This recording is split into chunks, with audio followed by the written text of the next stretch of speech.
Reka tuganire ijambo ry'Imana rivuga ngo ubwenge bukwiriye umukristo.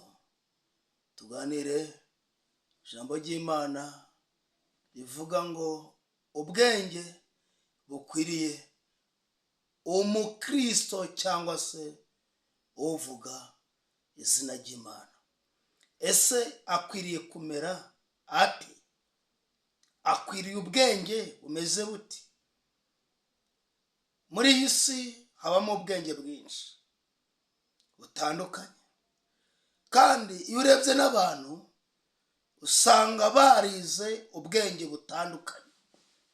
Wareba umukristo, wareba umuntu w'isi usanzwe, n'ubatandukanye.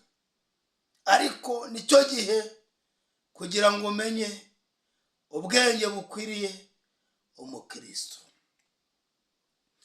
Nishimiye ko menye gose Yesu ko ari umukiza wanjye, niwe wancunguje amaraso, ndizera mvuka ubwa kabiri. Yambwiye ko ndi umunyabyaha, ndihana ndizera arankiza. Ibyo ndirimba n'ibyo mvuga, nshima umukiza udasiba. Nditanze ndamwiyeguriye, binzanira ibyishimo byinshi. Namuhaye ibyanyanduzaga, abinkuraho amahoro. Yambwiye ko ndi umunyabyaha, ndihana ndizera arankiza.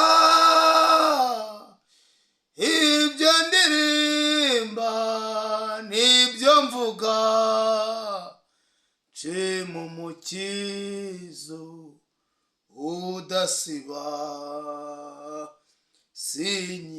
Sinyiruwanja ranegeka, miriwe nuko mbamuriwe.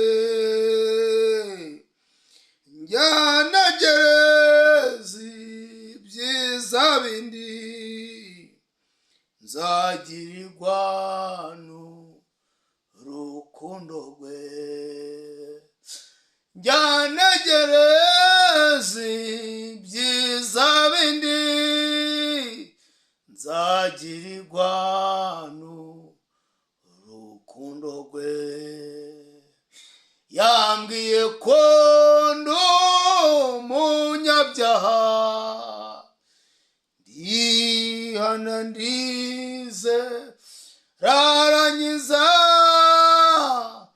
Ibyo ndirimba n'ibyo mvuga, nshima umukiza udasiba. Kubimenya ni kwiza gose. Ndi uwa Yesu sinshidikanya, ushobora byose arandinda. Nkimwizeye wamunyaga, ushobora byose arandinda. Nkimwizeye wamunyaga. Yambwiye ko ndi umunyabyaha, ndihana ndizera arankiza. Ibyo ndirimba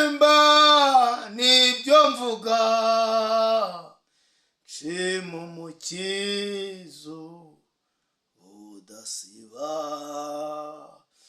Ibyo ndirimba n'ibyo mvuga nshima umukizo udasiba. Namuhaye ibyanyanduzaga abinkuraho amahoro. Imana yemera ukayiha ubusinzi, Imana yemera ukayiha ubushizi bw'isoni bwawe, Imana yemera ukayiha ubugome bwawe. Namuhaye ibyanyanduzaga. Ese wowe wamuhaye ibyakwanduzaga cyangwa uracyabifite? Yego ajya yemera ko tumuha ibitwanduza, akaduha amahoro yo mu mutima, akaduha ibyiringiro by'ejo hazaza, akaturemera ibindi byiringiro tudafite. Ni umwami mwiza, ni umwami w'amahoro. Namuhaye ibyanyanduzaga abinkuraho amahoro. Namuhaye ibyanyanduzaga.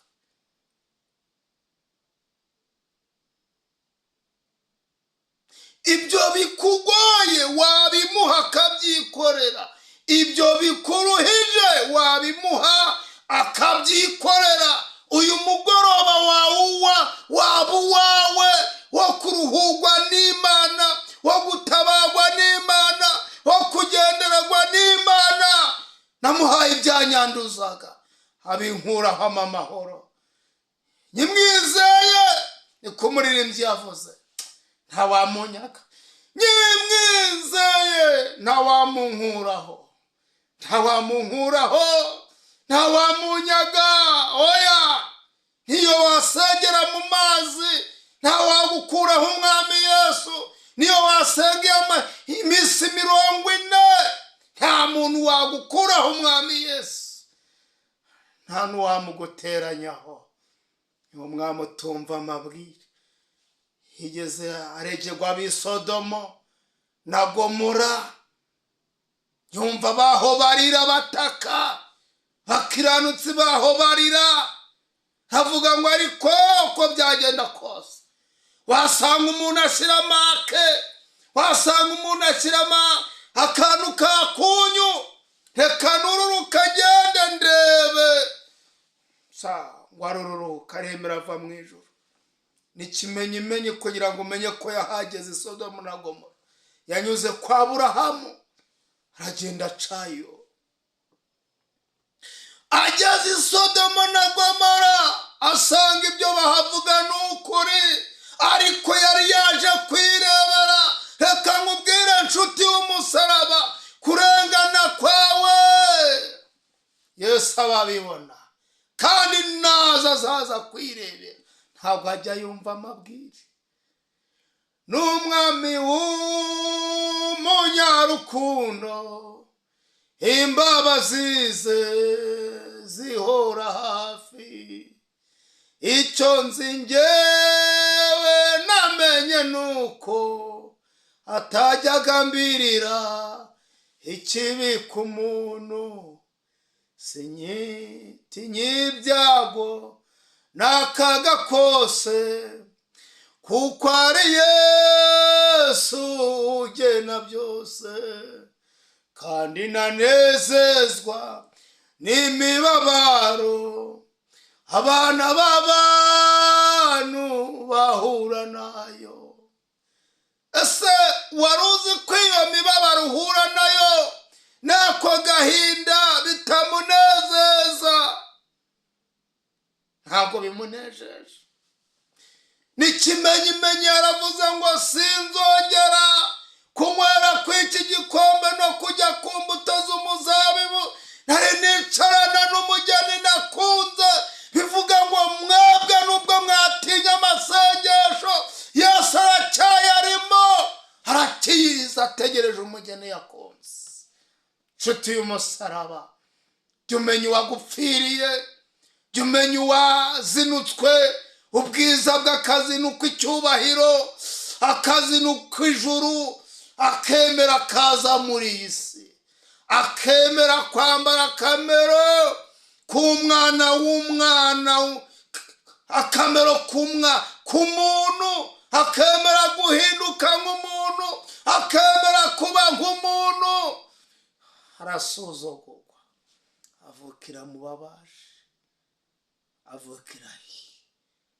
Ese reka nkubaze, ari nkaho ufite ubutware, urumva wavukira hehe? Ntabwo wajya kwa generali, ntabwo wajya kwa perezida se, ntabwo wajya kwa Biden, ntabwo wajya kwa Putin se, ariko yaragiye avukira mu babaje. N'abamwumvise bose bakavuga ngo mbese si wa wundi wo kwa Mariya na Yosefu bamubabaje, bigatuma asuzugurwa, ntihagire n'uwemera n'ibyo akora, bakabihakana. Reka tujye mu ijambo ry'Imana, tujye gusoma ijambo ry'Imana nk'uko nari maze kubibabwira. Ubwenge abakristo bakeneye, ubwenge abakristo bakeneye.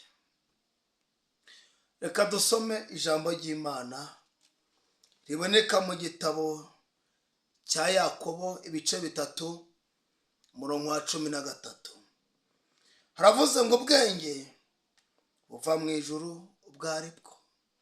Haranditse ngo ninde muri mwe umunyabwenge kandi umuhanga,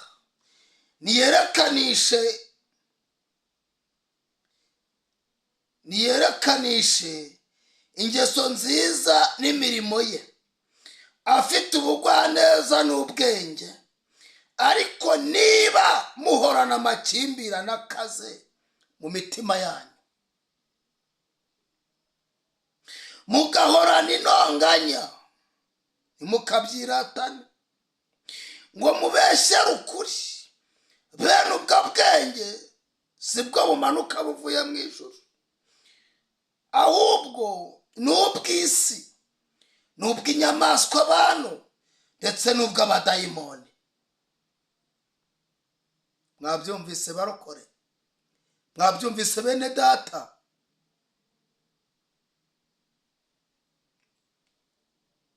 Cumi na gatandatu. Kuko aho amakimbirane n'intonganya biri, ari naho no kuvurungana kuri no gukora ibibi byose. Aho amakimbirane n'intonganya biri, niho no kuvurungana biba biri hose. Umwami adufashe kandi umwami atugirire neza. Niho biba biri byose. Ariko 17, ariko ubwenge, ndabisoma nitonze, buva mu ijuru, ijya mbere buraboneye kandi n'ubw'amahoro, n'ubw'ineza, bwemera kugirwa inama, bwuzuye imbabazi n'imbuto nziza, butarobanura ku butoni, kandi butagira ubujyajya, butagira ubujyajya. Wirata niyirate Yesu, wirata niyirate Yesu, wirata niyirate Yesu, wirata niyirate Yesu. Uwirata, uwishyira hejuru, yirate Yesu. Ubwenge abakristo bakwiriye kugira, ubwenge abitirirwa Kristo Yesu bakwiriye kugira, n'ubumeze buteye bute. yakobo yarabyanditse mu bice bitatu, arabitandukanya ngo ubwenge buva mu ijuru n'ubukomoka ku bantu nyirizina cyangwa ku badayimoni. aravuga ngo ninde muri mwe ubuze ubwenge, ninde muri mwe w'umunyabwenge kandi w'umuhanga, ninde muri mwe w'umunyabwenge cyangwa se w'umuhanga. bene uwo muntu uzi ko ari umunyabwenge cyangwa se ari umuhanga, hari ibintu bigomba kumuranga.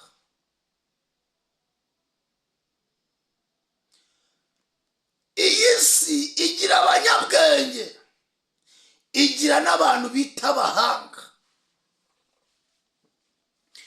igira abahanga bashinzwe kwigira igihugu imishinga, igira abahanga bashinzwe kwigira porojisi yose. iyi si ifite abahanga, kandi ikindi iyi si ifite abanyabwenge bazi gutekereza ibintu bakabishyira mu bikorwa bikabaho. iyi si ifite abanyabwenge, iyi si ifite abanyabwenge bazi kureba ibintu barebesheje amaso yabo, bakakubwira ngo dore imvura izagwa ku itariki iyi n'iyi mu kwezi wenda kwa karindwi, bakakubwira ko imvura izagwa. iyi si ifite abanyabwenge, ariko Bibiliya iravuga ngo ninde muri mwe w'umuhanga cyangwa se w'umunyabwenge. hari uhari, hari ikibazo. hari uhari w'umuhanga cyangwa se w'umunyabwenge, uwo muntu arahari.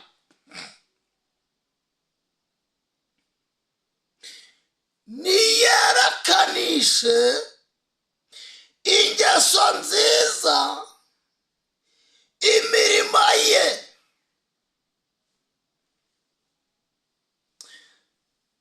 uyu muntu w'umuhanga kandi w'umunyabwenge niyerekanishe ingeso nziza imirimo ye. ntekereza ko twatangiye kwinjira mu gace k'umunyabwenge ukenewe n'Imana. tugiye kwinjira mu gace ko kubabwira umunyabwenge ukenewe n'Imana. ninde w'umuhanga, ninde w'umunyabwenge niyerekanishe ingeso nziza imirimo ye. ariko niba ugira ingeso mbi, niba ugira imirimo mibi, nushaka uba urangije Harvard, nushaka uba urangije Makerere, ubwo bwenge ntacyo bwakumarira.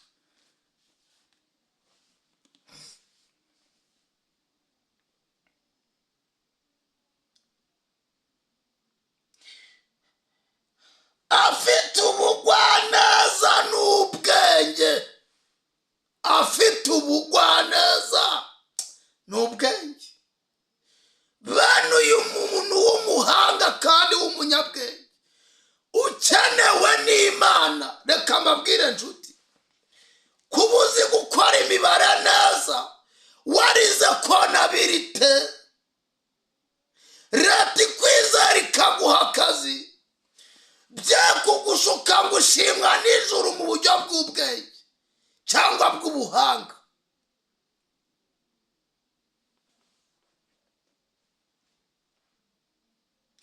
hari ibintu ijuru rigenderaho ryita umuntu umunyabwenge cyangwa se umuhanga, niyo yaba atarize cyangwa yarize. abagenzi niyo baba ari abaswa ntabwo bazayiyoba nshuti, ntabwo bazayiyoba. iyi nzira tuvuga ntabwo igirirwa biza n'abarangije amashuri n'abarangije za iniverisite. iyi juru ni inzira y'Imana yataguye iyitegurira muri Kristo Yesu kugira ngo tuyigenderemo.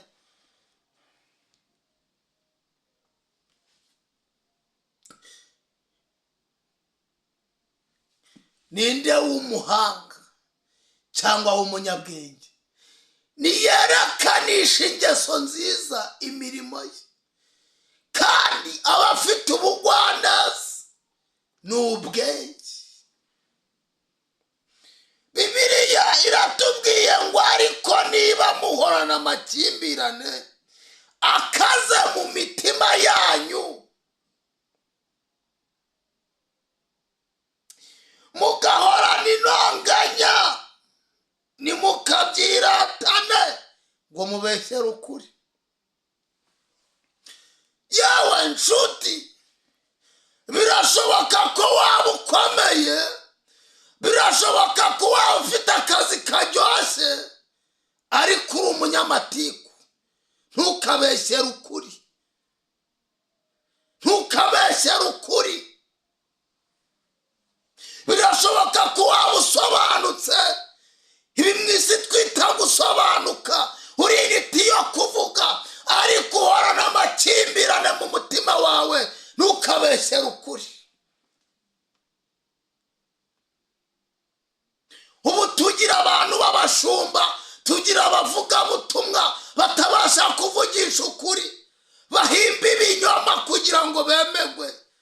Tugira abakristo mu rusengero bahimba ibinyoma kugira ngo bemegwe. Ariko reka ngutangarize ngo ibyo binyoma byawe Imana irabizi. Igitangarizwa mu mucyo cyose gihinduka umucyo uko cyaba kimeze kose. Aho wabikorera hose, umwijima waba wicayemo wose, bihinduka umucyo. Bibiliya irambwira ngo mu Befeso ngo yewe usinziriwe kanguka uzuke, Kristo abone uko akumurikira.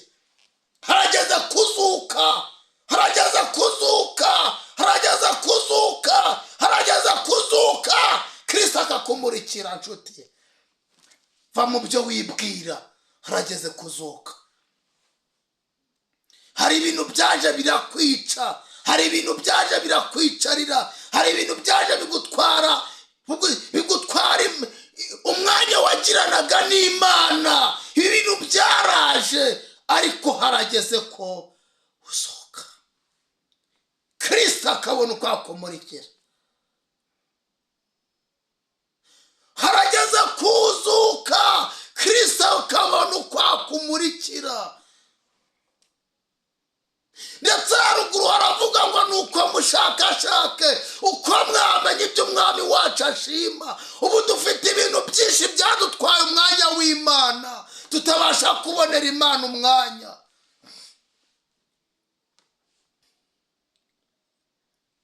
Ako kantu murakumvise byibura? Ako kantu nubwo ari gatoya murakumvise?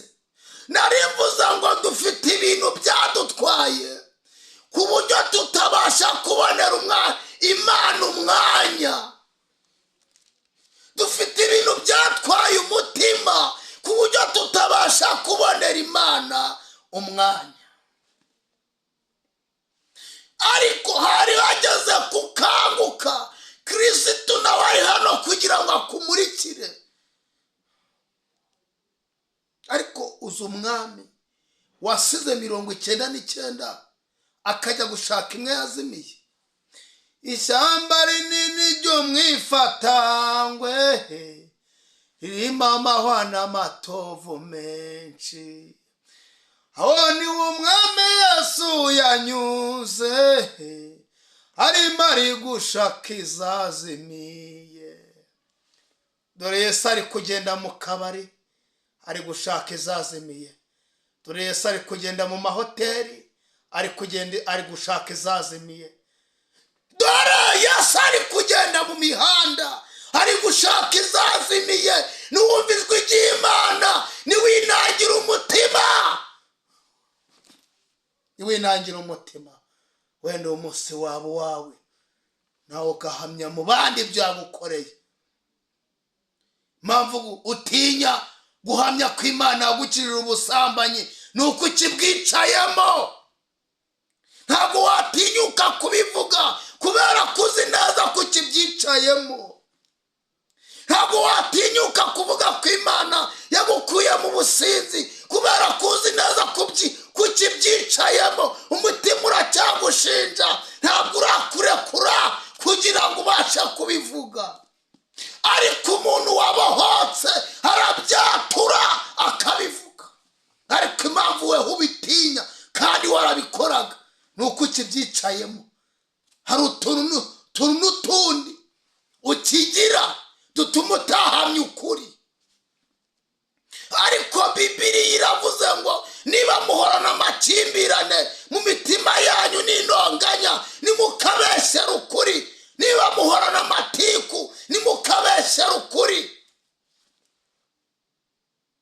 Mwirukanisha bagenzi banyu, mubapolitikira. Wumva utakorana na mugenzi wawe ukitwaza Imana, ntukabeshyera ukuri. Harageze kumenya Imana nyamana. Harageze kumenya Imana nyamana. Pawulo yigeze kujya muri Atenayi. Ageze muri Atenayi wasanga hari igicaniro cyanditseho ngo icy'Imana itamenywa. Aravuga ngo rero ikimwanditseho icy'Imana itamenywa niyo nje kubasobanurira. Iyi ntabwo iri kure ya buri muntu wese. Imana tuvuga ntabwo iri kure yawe, ahubwo ibyo wakora nibyo byatuma ijya kure yawe. Naho ubundi Imana ntabwo iba kure ya buri muntu wese. Karitsiye zose waba utuyemo ntabwo Imana iri kure yawe. Narivuze ngo karitsiye zose waba utuyemo ntabwo Imana iri kure yawe. Inshuti z'umusaraba, Imana iri hafi yawe. Imana iri hafi yawe. Imana iri hafi yawe. Imana iri hafi yawe kandi yiteguye kukurokora urupfu rukomeye. Yiteguye kukurokora umuriro w'iteka. Yiteguye kukurokora. Yiteguye kukurokora. Uri umuririmbyi ariko wanze kwatura kuri umunyabyaha. Ariko reka mbabwire, witegereze igihe izaza gushyirira iburyo n'ibumoso. Wibitegereze, kuko hari uwanditse aravuga ngo uwo munsi ni nko gucika intare ugahura n'idubu. Nawe reba ugeze mu nzira itagira izindi nzira ugacika intare ugahura n'idubu, ose waba ugiye he? Uwanditse iby'uwo munsi w'imeruka aravuze ngo uwo munsi ni kumeze.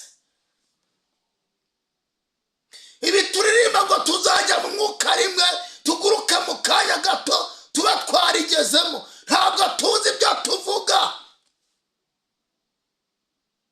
ntabwo turabisobanukirwa. Fata icyambere umenye ko ijuru ry'Imana rizagibwamo n'abera. Abazajya muri icyo gihugu baza bambaye imyenda yera, babikiwe ikamba ry'izahabu. Bazajya muri icyo gihugu. Abazajya muri icyo gihugu, ivarisi yawe yuzuye amakote, gariderobe yuzuye amabubu, ariko iyo myenda yose y'igiciro wabitse nta n'umwe Yesu azakwambika kugira ngo muzerekananwe nawe muri mu bwiza. Nta n'umwe. Woroheje n'ukomeye yiteguye kubambika ikanzu imwe, n'ikanzu yera ku muntu wihanye ibyaha. Ukomeye n'uworoheje yiteguye kumwambika ikanzu n'imwe umwenda wera. Reba amakoti waguze aguhenze, ayo waguze amadolari, ayo waguze amanyarwanda. Nshuti, ayo makote yose nta na rimwe uzambara uvuge ngo waduhejeje. Oya, mu makaruvati ufite nta nimwe uzanigiriza utubwire ngo waduhejeje. abazajya muri icyo gihugu bazaba bambaye imyenda yera kandi babikiwe ikamba ry'ubugingo. Uwihamirije yaravuze ngo umunsi umwe nzakijyamo.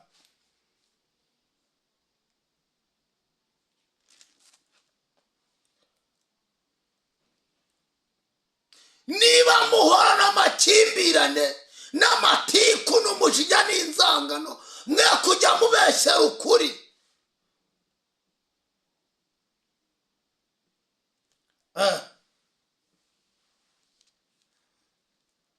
Ese wagumye uko wahamagawe bitwaye iki? Wagumye uko wahamagawe bitwaye iki? Hari icyo bigutwaye? Ugihamagarwa ko watinyaga Imana, wakoze amazi mu kanwa ntujye no mu rusengero uvuga ngo Imana yabona ko nisha amasengesho, ubu byagenze gutera? Kusigaye witwaza n'icupa ry'amazi ngo inzara itakwicira mu rusengero, ubu byagenze gute? Imbaraga watangiranye wibwira ko hari aho zagiye, naho zagiye. Subira ku rufatiro, subira ku rufatiro, subira ku rufatiro, subira ku rufatiro. Niba muhora n'amatiku n'amakimbirane, ntimukabeshyere ukuri. Ubu dufite abashumba baba mu kinyoma, bashumbira mu kinyoma. Kugira ngo ugere ku bushumba warabeshye, kugira ngo ugere ku mwanya urimo muri leta warabeshye, wicaye mu kinyoma. Ibyo wibyita ubwenge, ubwo ni ubunyamaswa abantu, ndetse ngo nubwo abadayimoni, niko Bibiliya yavuze. Harageze ko basanga data by'ukuri, bamusengera mu kuri no mu mwuka. Harageze ko musengera data mu mwuka no mu kuri. Wari uzi ko hageze se? Ijambo Yesu yavuze ryarageze. Harageze ko basenga data by'ukuri, batishushanya, bamusengera mu mwuka no mu kuri. Kandi harageze, yewe murokore, harageze kuhinduka itabaza, harageze kuhinduka umucyo, harageze ko ureka kuba amahwa. Harageze.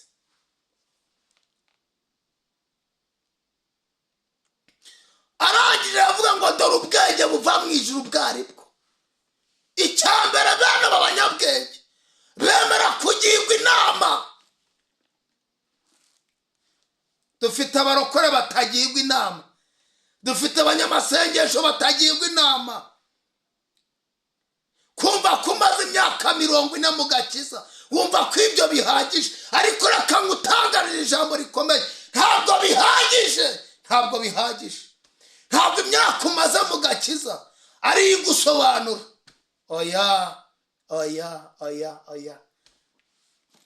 Reka ibyo ukora bigusobanure, reka aho ugenda hagusobanure, reka akazi ukora kagusobanure, reka ibyo uvuga bigusobanure. Haleluya. Urinda wisobanura kuri umukristo wamaramaje, ibyo ngibyo ubitumwe nande?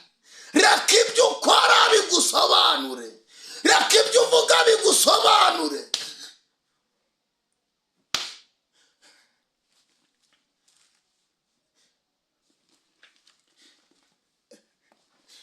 Reka ibyo uvuga bigusobanure, reka ugenda hagusobanure, reka akazi ukora kagusobanure, kagutandukanye n'ibisambo cyangwa kutari igisambo.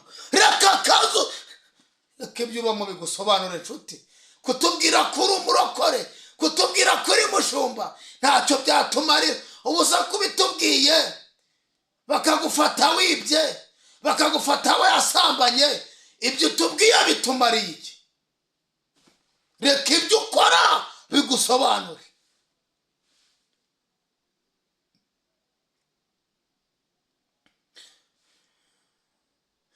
Reka ibyo ukora bigusobanure.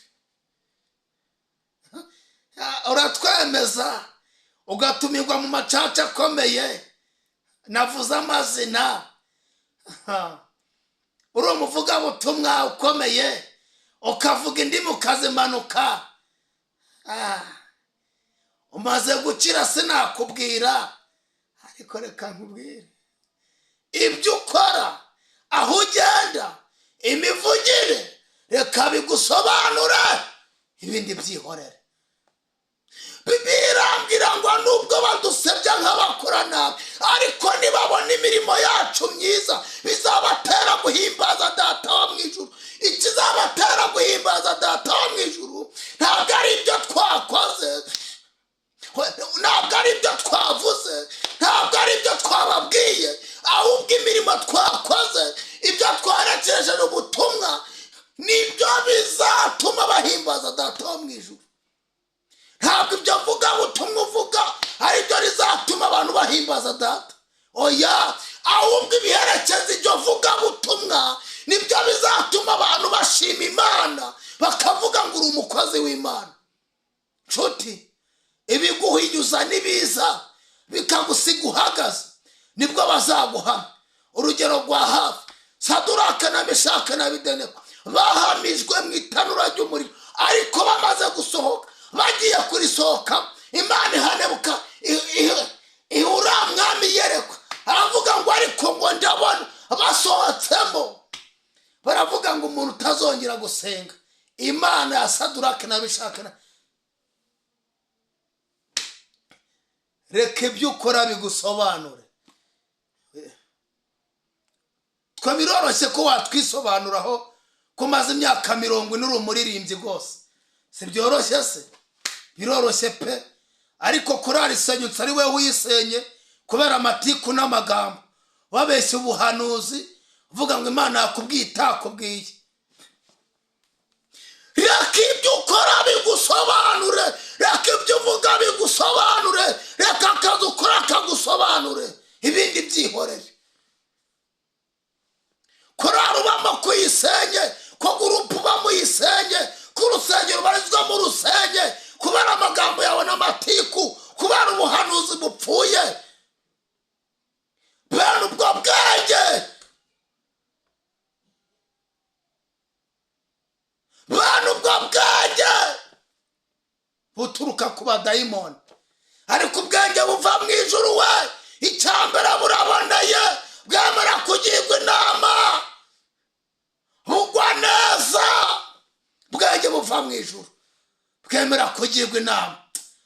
Mukristo wumva ikosa akumva ko yakosheje, kavuga ati Mana we, nubwo naragira muri Nibature, nubwo naragira kwa pasiteri, nubwo naragira mu cyumba cy'amasengesho, ariko mbabarire. Uwo mukristo aracyaboneka. Abakirizwa n'ibyaha bakora ni bakeya, babiciye amazi babigenda hejuru. Ijuru bameze nk'abaginjiyemo, bameze nk'abagicayemo, ariko reka mbabwire, na Mose yatakaje Kanani kandi ayireba hakurya ye, asigaje intambwe kugira ngo ayigeremo.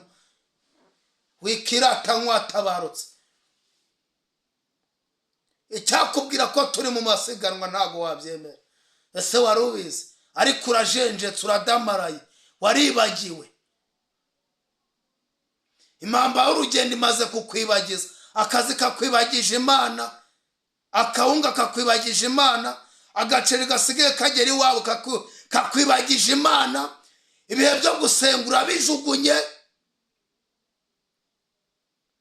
Ariko se tubwizanye ukuri, nicyo gihe cyo kureka gusenga cyangwa nicyo gihe cyo gusenga? Imana ibaho umugisha, kandi Imana ibagirire neza, Imana ibiteho, Imana ibaho ubwenge buva mu ijuru, Imana ibaho ubwenge ishima, apana ubwo mwishimira mwebwe. Toragura amafaranga ya mugenzi wawe ukajyamira kandi umureba imbere, ukahita uvuga ngo nibura ubwenge nzakoreka. Ayiwe, suko iryo jambo risobanura, suko risobanura. Kwambura mugenzi wawe ntabwo bisobanuye kuza ubwenge. yewe kumaze amakaritsiye menshi yimuka utishyura ikajyamyenda, ntabwo bisobanuye kuza ubwenge. bene ubwo bwenge n'ubw'abadayimoni, n'ubw'inyamaswa abantu. ubwenge buva mu ijuru ntabwo bumeze guto, ntabwo bumeze gutyo. icyambere ngo buraboneye kandi bwemera kugirwa inama. ubwenge buva mu ijuru we, ubw'Imana ishima. ntabwo bugira imivurungano, ntabwo bugira amatiku, ntabwo bugira amacakubiri. oya oya. uri data wa twese mwiza, ubereye mwiza bagutegereza bose. nsengera umuntu wese wumvishe ijambo ryawe, umukomereze amaboko kandi utanga impinduka zikomeye. reka ijambo ryawe ritwarire mu mutima wa buri muntu, kandi uganze tanga impinduka ku bagusenga n'abagushakana umwete n'abakwitirirwa. utange impinduka. abababonye bose babite abana b'Imana, kubera uko bababona, kubera uko bagenda, kubera uko bifata, kubera imivugire, kubera imyicarire. urakoze, tubisabye Imana mu izina rya Kristo Yesu, amen. Imana ibahe.